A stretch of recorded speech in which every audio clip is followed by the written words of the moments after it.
नमस्कार दोस्तों, मैं राजेश दुदानी एडवोकेट आज आपके साथ डिस्कस करने जा रहा हूं प्रोटेस्ट पिटीशन के बारे में। दोस्तों, ये प्रोटेस्ट पिटीशन होती क्या है? प्रोटेस्ट पिटीशन दोस्तों क्रिमिनल केस में जब कोई भी पुलिस अथॉरिटी या आईओ जो इन्वेस्टिगेशन ऑफिसर पूरी इन्वेस्टिगेशन करने के बाद में किसी भी क्रिमिनल केस में जब अपनी चार्जशीट फाइल करता है कोर्ट में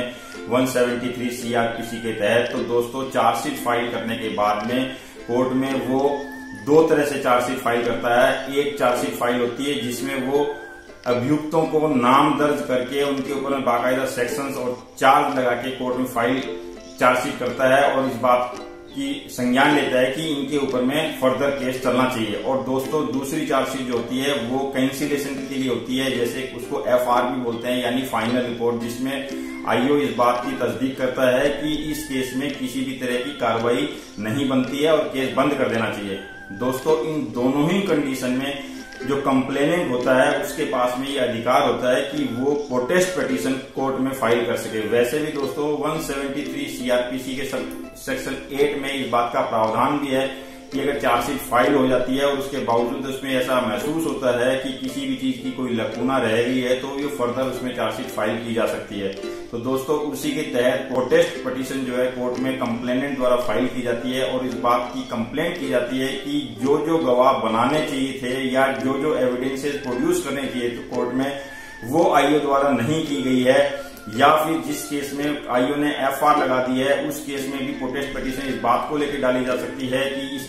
जो भी इन्वेस्टिगेशन ऑफिसर है इसने पूरी इन्वेस्टिगेशन नहीं की और जल्दीबाजी में अभियुक्तों को बचाने के लिए जो है इसमें एफआर या कैंसिलेशन रिपोर्ट लगाई गई है, जबकि उनको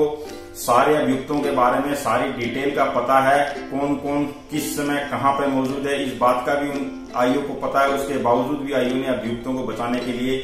जो है कोर्ट में कैंसिलेशन या एफआर लगा दी है। दोस्तों ज्यादातर केसेस में ऐसा देखने को मिलता है जब कोई भी एफआईआर 156(3) के तहत दर्ज करवाई जाती है तो उस केस में पुलिस वाले जो होते हैं वो अपनी चार्जशीट हल्की दायर कर देते हैं ताकि अभियुक्तों को बचाया जा सके। तो उस तरह के केसेस में कोर्ट में जो है कंप्लेनेंट या एग्रीव्ड पार्टी जो है प्रोटेस्ट पिटीशन लगाती है और प्रोटेस्ट पिटीशन में दोस्तों बड़े ही क्लियर शब्दों में बड़े ही साफ तौर पे ये चीज लिखनी चाहिए कि आपको इन्वेस्टिगेशन में किस किस चीज की जरूरत है, किस किस चीज की कमी इन्वेस्टिगेशन ऑफिसर में इसमें रख दी गई है। जैसे सपोजेटली मान लीजिए दोस्तों अगर क्राइम सीन के दौरान में उसने वहां से एफएसएल रिपोर्ट नहीं ली या मान लीजिए वहां से निशान वगैरह नहीं उठाए, या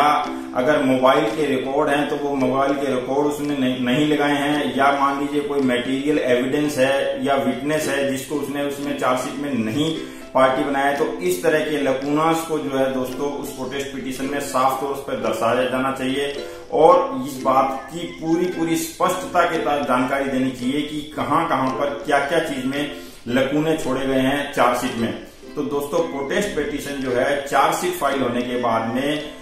एग्रीव्ड पार्टी या कंप्लेनेंट के द्वारा कोर्ट में फाइल की जाती है फर्दर इन्वेस्टिगेशन के ऊपर में, और